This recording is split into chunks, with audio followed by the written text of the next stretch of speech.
Hello everyone, Dan here for Waygate Technologies with another installment in our series on the USM 100 portable flaw detector. So today we're going to take a look at AWS D1.1 sizing and evaluation. Okay, so first step, we're going to launch our app, and we'll go ahead and launch. So I've already gone ahead and set up the probe parameters and calibrated for delay and velocity on the IIW block, and I've checked my angle. So I'm going to go ahead and load those settings. So that is AWS set 2. And that gives me a basic setup.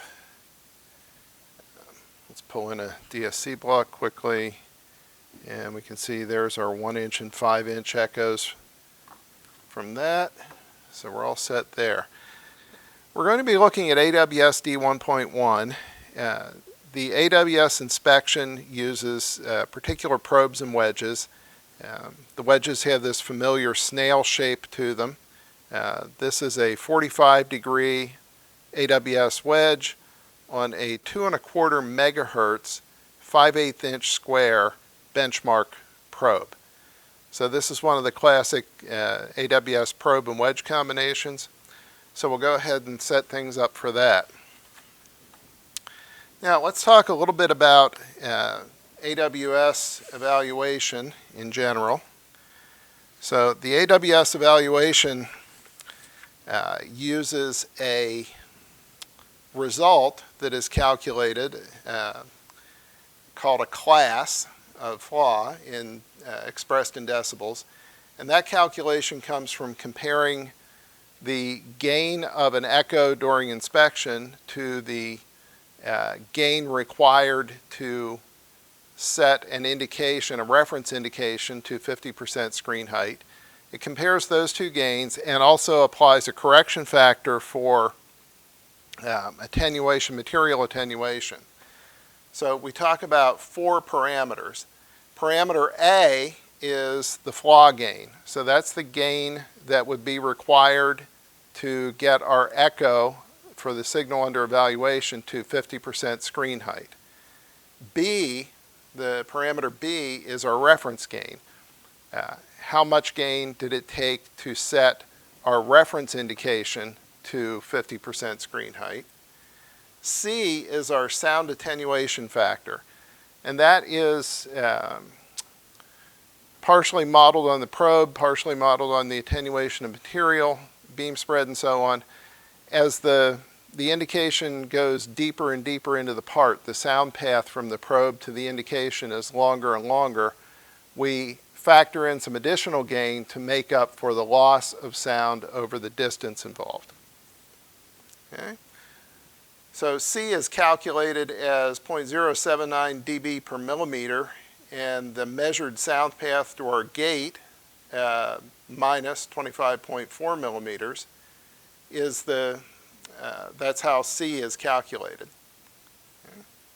And you take those 3 parameters, the gain for the current echo under evaluation, A, subtract the reference gain from that, and subtract the material attenuation correction from that, and that gives you a result in decibels that represents the class of the flaw. So we're going to walk through how to calibrate for this, and then we'll look at a couple of holes in a sample, a multiple hole sample, to give you an idea of how the evaluation works. Okay. So step 1, we're going to change things around a little bit. In past videos, we have looked at our Auto 80 feature, we call it. So we have the ability to set any indication to 80% screen height. With AWS D1.1, most of our recording of the reference and our evaluation is going to take place with respect to 50% screen height.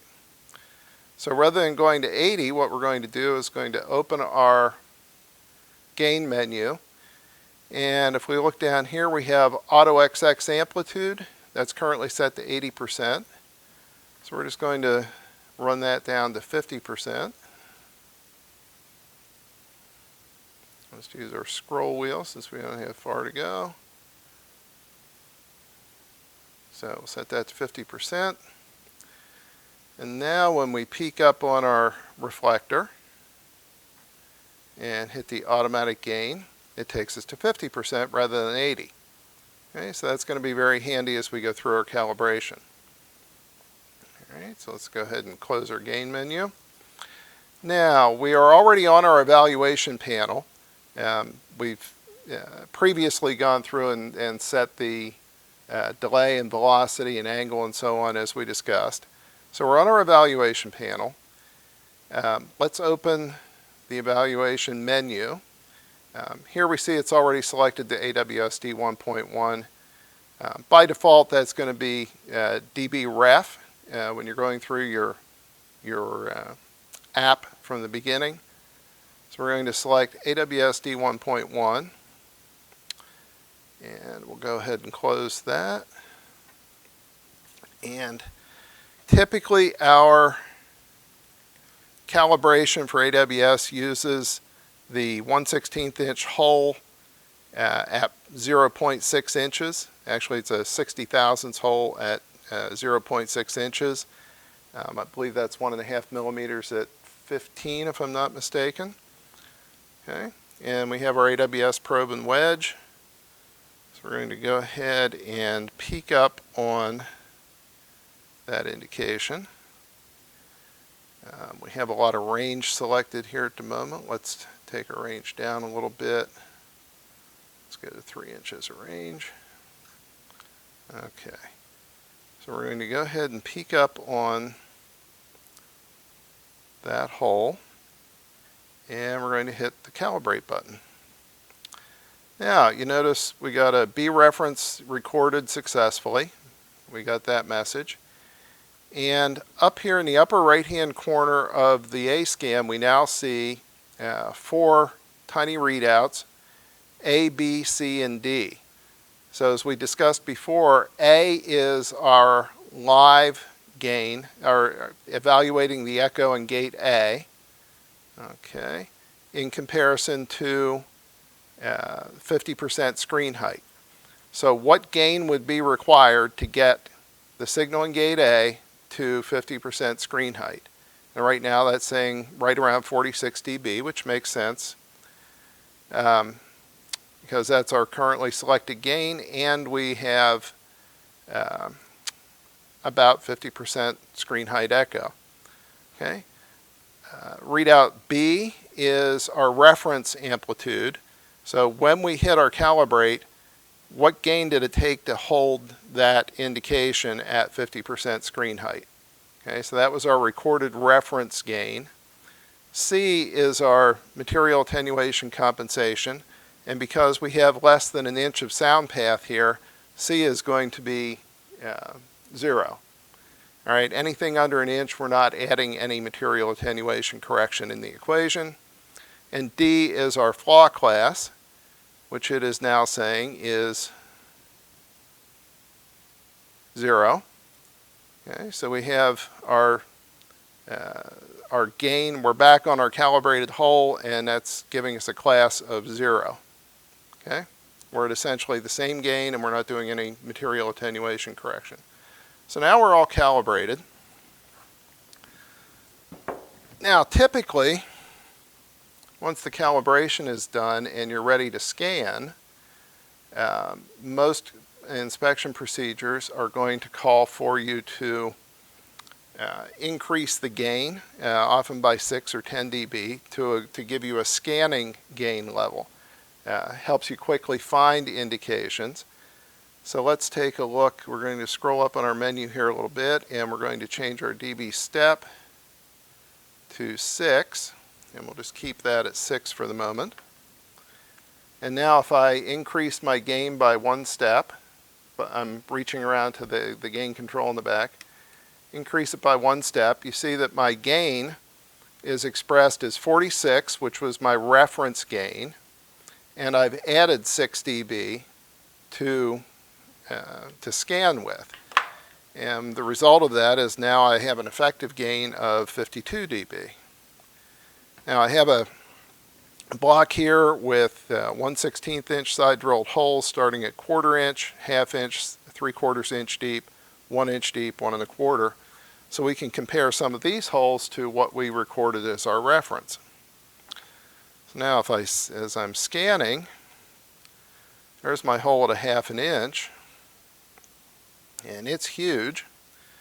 So what I can do is peek up on that, and I can either take my scanning gain back out, but it's still rather large. Now as long as it's on screen, we're going to get an evaluation. So it's saying, the way I have it peeked up right now, my reference gain was 46. My A parameter, my scanning gain, is 42.5 right now, so I would only need 42.5 dB of gain to get that to 50%.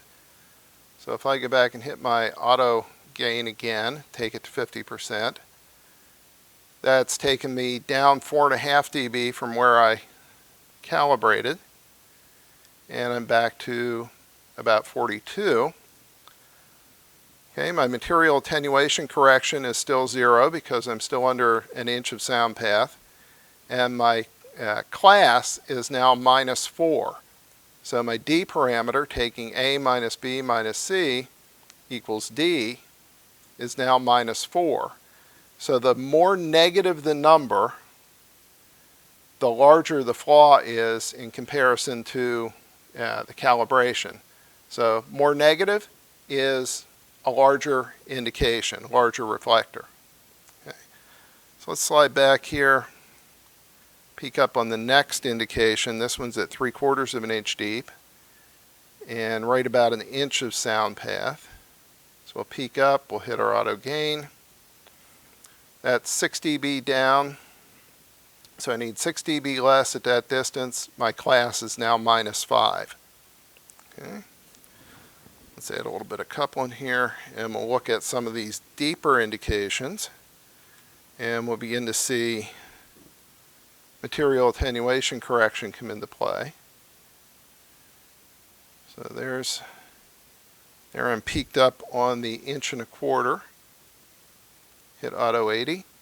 Now we see that our material attenuation correction was calculated as 2 dB. Our sound path distance is 1.75. So we have an 1.75 inch of sound path, and our material attenuation correction calculation for that gives us 2. Our gain is 42 again to accomplish getting this echo to 50% compared to our reference gain of 46. So 42.6 minus 46 minus 2, and we have a class of 5.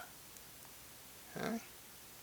Now one thing we can do, our two primary readings that we're most interested in here are the A reading and the D reading. So let's take our two big readings up here that right now are A%RA and dBRA. Not very useful readouts in this evaluation method. Let's instead choose, you notice when we open our readout selector, our choices are gate readings, AWS, now that AWS is our selected evaluation mode, and scan. So if we look at AWS, there are our 4 indications. So let's say we want to make that first readout our A indication, and we'll make the second readout our D rating. Okay. So now our 2 large readouts are appropriate for the AWS D1.1 method. And we'll back up here and peek up on our 1 inch deep echo.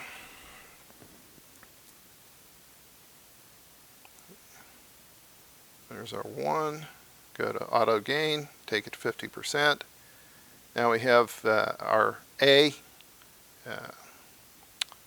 amplitude in dB of 41.7. So it takes 41.7 dB of gain to get 50%. Compare that to our reference gain of 46, part B.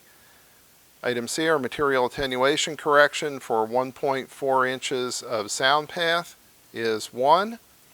So we subtract A minus B minus C equals D, and we come up with a -5 rating. Okay. So that is AWS D1.1 in its simplest form. We walked through how to calibrate and how to evaluate the use of scanning gain when we're rapidly moving. We can see the offset gain compared to our reference gain and our gain controls, and we looked at how to change the large readouts to be more appropriate to the AWS. Thank you for joining me. As always, if you have any questions, please reach out to remote service at BakerHughes.com, and we very much look forward to hearing from you. Thank you.